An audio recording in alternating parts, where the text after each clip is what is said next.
Praise lord. దేవాతి దేవునికి వందనాలు. ప్రభు నామమున మీ అందరికీ నా ప్రత్యేకమైన వందనాలు, శుభాలు తెలియజేస్తున్నాను. ఈ దినము కొరకు ఏర్పాటు చేయబడిన దేవుని వాగ్దానము మత్తయి సువార్త 6వ అధ్యాయము 8వ వచనము. మీరు మీ తండ్రిని అడుగక మునుపే మీ అక్కరగానున్నవేవో ఆయనకు తెలియను. దేవుని నామానికి మహిమ కలుగునుగాక. ఈ ఉదయకాల సమయంలో సర్వ సృష్టికర్త అయిన నీ తండ్రి నిన్ను ఆశీర్వదించి గొప్ప వాగ్దానాన్ని నీకు అందిస్తూ ఉన్నారు. హల్లెలూయా. నా ప్రార్థన దేవుడు వింటున్నాడా లేదా? నాకు దేవుడు సహాయం చేస్తాడా లేదా? ఎవరు నాకు సహాయపడతారు? నా దుఃఖాన్ని ఎవరు తొలగిస్తారని నలిగిపోతూ ఉన్నావు కదా. ఇదిగో ఈరోజు నీ ప్రార్థన విన్న నీ తండ్రి నీతో మాట్లాడుతున్నాడు. నీవు అడగక మునుపే నీకు అక్కరలు ఏమున్నాయో, నీ అవసరాలేంటో, నీ ఇబ్బందులేంటో, నువ్వు దేనికి భయపడిపోతున్నావో అవన్నీ కూడా నాకు తెలుసు. నువ్వు ధైర్యంగా ఉండు, నీకు సహాయము చేయువాడును నేనే అని నీ తండ్రి నిన్ను బలపరుస్తూ ఉన్నారు. హల్లెలూయా. మనుషులు అనేక రకాలుగా మాట్లాడతారు, కానీ అవసరం వచ్చినప్పుడు నిలబడరు నీ పక్కనే. కానీ దేవుడు ఆయన ఏదైనా వాగ్దానం ఇచ్చాడంటే ఆ వాగ్దానాన్ని తప్పకుండా తండ్రి నెరవేరుస్తారు. ఆమేన్. ఈరోజు నీ జీవితంలో నిన్ను ఉద్దేశించి దేవుడిచ్చిన ఈ వాగ్దానము నీ జీవితములో నెరవేరులాగున దేవుని సన్నిధిలో మోకరించి పశ్చాత్తాపంతో కూడిన ప్రార్థన చెయ్యి. నీ ప్రార్థన ముగియక మునిపే దేవుడు అద్భుతమైన జవాబు ఈరోజు నీకు ఇస్తారు. ఆమేన్. ఇది దేవుని సన్నిధి నుంచి వచ్చిన వాగ్దానం. ఇది మనుష్యులు ఇస్తున్న వాగ్దానం కాదు.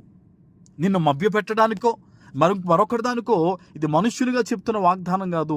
ఇది దైవజనుడిగా దేవుడు నాకు ఇచ్చిన ప్రేరేపణతో ఈరోజు మీకు తెలియజేస్తున్నాను ఈ వాగ్దానం. నీ జీవితంలో ఇప్పటి వరకు అనేక మందిని నమ్ముకుని నువ్వు మోసపోయావేమో, నిర్వీర్యంగా మిగిలిపోయావేమో, ఒంటరివైపోయావేమో. అయితే దేవుడు నీతో ఉన్నాడు. నిన్ను సృజించి తల్లి గర్భములో నువ్వు పడకమునిపే నిన్ను ఎరిగి నిన్ను ప్రేమించిన యేసయ్య ఉన్నాడు. ఆయన ఈరోజు నేను హక్కును చేర్చుకుంటూ ఉన్నాడు. ఆర్థికపరమైన ఇబ్బందులతో ఉన్నావా? వేదనతో ఉన్నావా? నీవు కొన్ని విషయాల్లో ఆందోళన చెందుతున్నావా? పైకి చెప్పుకోలేకపోతూ ఉన్నావా? యేసయ్య దగ్గర ప్రార్థన చేయి.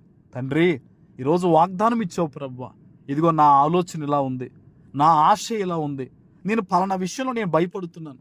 అయ్యా, మొన్నటిదాకా నేను చేసిన పొరపాటు నీకు వ్యతిరేకంగా కాదయ్యా. ఇదిగో నా తప్పనిసరి పరిస్థితులు ఇలా జరిగింది నాయన, నేను ఒప్పుకుంటున్నాను ప్రభువా, నన్ను దీవించని ఈరోజు ఈ వాగ్దానం ఎత్తిపెట్టి నువ్వు ప్రార్థన చేయి. ఆనాడు అబ్రహాము ఇంట పనిచేసే పెద్ద దాసుడు ఇస్సాకుకి వివాహం చేయడానికని ఆమెను తీసుకురావడానికి వెళ్ళి అతని ఒంటెలతో సహా మోకరించి దేవునికి ప్రార్థన చేస్తూ ఉన్నప్పుడే ఆ ప్రార్థన ముగియక మునిపే రెబ్కా ఎదురుగుంట వచ్చేసిందంట. హల్లెలూయా. ఈరోజు నీ జీవితంలో కూడా నువ్వు కన్నీటితో ప్రార్థన చేస్తూ ఉండగా, ఈ వాగ్దానం ఎత్తిపెట్టి దేవుణ్ణి పిలుస్తూ ఉండగా, ఇదిగో నీకు రావలసిన ఆశీర్వాదము నేను ఎదుర్కోబోతూ ఉంది. ఆమేన్.